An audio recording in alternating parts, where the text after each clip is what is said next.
welcome to Das Nostalgia. I'm Anatoly, and I invite you to the wonderful world of MS-DOS gaming. Today's game is Alone in the Dark. It was developed and published by MobyGames in 1992. The game starts with a sunset-lit road that leads to an old house called Derceto. A car drops off private detective Edward Carnby, who has been sent there to find the piano with a secret drawer. He is not yet aware of the horrors that are lurking inside. Alright, I'll stop now. But seriously, as simple as the game's intro is, it sets up the mood perfectly. Alone in the Dark was a horror game. When it was released, it was christened an action-adventure, and that's exactly what you have here. The adventure part consists of you exploring the house, solving various puzzles, and discovering the history of the house by reading notes and books. The action part is you running, jumping, shooting, kicking and punching your way to freedom.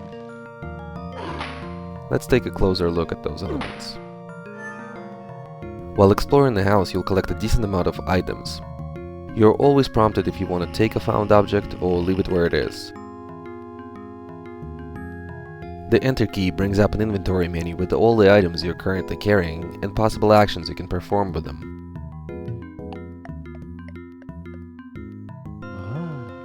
This screen also has a selection of actions that you can perform yourself. If an item is visible on screen, you can pick it up just by getting close to it. You also can perform a search action to look for items inside various drawers, chests, and other places where you can't see them right away. Any item that you have can be dropped or thrown across the room. The inventory is limited, but you can still carry more than half the items found in the game. It's a good idea to discard items that you have already used, such as empty boxes, used keys, and books that you have already read. Books and notes provide the entire story in the game because there aren't any characters to talk to, and they also contain rather clear hints for most of the puzzles in the game. The puzzles are on the easy side, with certain parts of the house inaccessible until you figure out what item to use to get past the obstacle. The action part of the game is just as prominent as the adventure one. You'll periodically run into zombies, flying monsters with huge teeth, and various other creatures that you'll get to dispose of using your fists or various weapons that you'll find laying around the house. You will also be doing a fair share of running away from things. Precise jumping also comes in play in the last part of the game. Graphically, the game is absolutely fantastic. Dark and stylish hand-drawn backgrounds are effectively combined with polygonal 3D objects. The 3D is pretty cool, and in addition to the usual for the time flat shading, also has a couple of cool effects, like gradients and polygons, and the texture imitating a rough surface that adds a lot of detail and variety to this kind of early 3D. Each room has a few cameras to cover the whole thing, with some inventive camera angles that Sam Raimi would be proud of.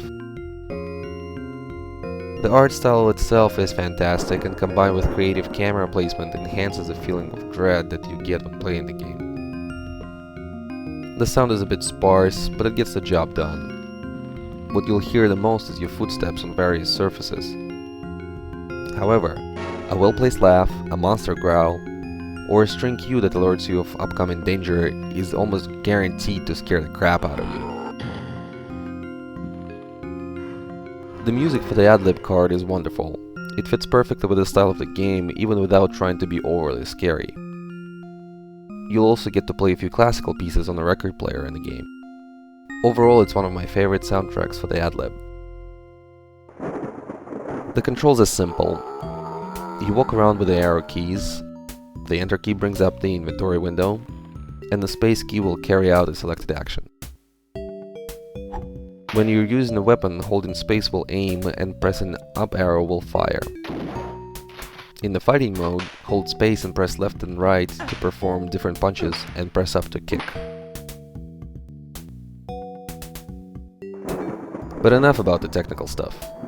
The game was loosely based on the works of an American writer H.P. Lovecraft, and although it doesn't echo any of the novels in particular, the overall atmosphere and the setting is captured perfectly. Through books and notes, you'll discover the dark mystery of the house, find out why the previous owner has killed himself, and face an ancient evil that's trying to come back into our world. This game is what pretty much defined the genre that we now call survival horror. And yes, it might have not been the first horror game, but it originated a bunch of things that were associated with the genre for a long time. The combination of action and adventure elements, static camera angles that enhance the claustrophobia, and the sense of constant danger are all here. The sense of danger is also enhanced due to some of the game's problems. Some are inherent to the design, others technical. The game is a product of its time and isn't exactly fair to the player. Health is low, ammo is scarce. You're pretty much guaranteed not to finish the game on your first try because certain things in the game are only learned the hard way. It's quite possible to put it in an unwinnable state. An example of this is early on in the game where the two mirrors that you're carrying get broken if you enter a fight while carrying them, and thus can be used to solve one of the puzzles. There is also a point of no return about 2/3 into the game, and if you forget to carry out a certain action before you reach it, you won't be able to beat the game and get permanently stuck. Aiming your weapons is very tough because you can't always tell where exactly you're looking, often due to camera angles that are also a problem when an enemy is off screen. There's a frustrating jumping section near the end of the game, and a few sudden deaths. The only programming issue that I see is a weird timer problem. You're supposed to press up button several times to make you run, but it's almost impossible to execute on anything faster than the 486. The game is also very short, if you know what to do, that is. However, the game is full of nice touches that make you forget about all that. One of the biggest ones is that it encourages you to avoid conflict. The first room of the game, the attic, is designed as a tutorial of sorts to illustrate the game mechanics. You get to grab a clearly visible item, read a book with a clue to a puzzle, grab a weapon, search a few objects and get more items, and even fight your first two enemies. However, you will also be able to avoid both fights. Pushing a chest on a trapdoor will prevent a zombie from appearing, and covering a window will ensure that nothing can get in from the outside. This sets the tone for the rest of the game. Not only it's an unusual gameplay element for the game of its time, but the organic tutorial was pretty much unheard of in 1992. The game also allows you to play as a female character. The gameplay is exactly the same for both, and the only difference is the text that introduces your character before the game starts. Most people stuck with Carnby, and he's the character that carried into the sequels. The game also had a CD release later on that replaced the chip music with CD audio tracks and had recorded speech for all of the books and notes in the game. They are coming! I have freed hellish forces. I personally feel that although the voice acting itself is decent if a bit over the top in places, it's much scarier when you don't have the text read to you. The music is good, but I prefer the ad-lib renditions of the tunes, and it bums me out a bit that the classical pieces haven't been given proper orchestrations. So in my opinion, the floppy version is superior.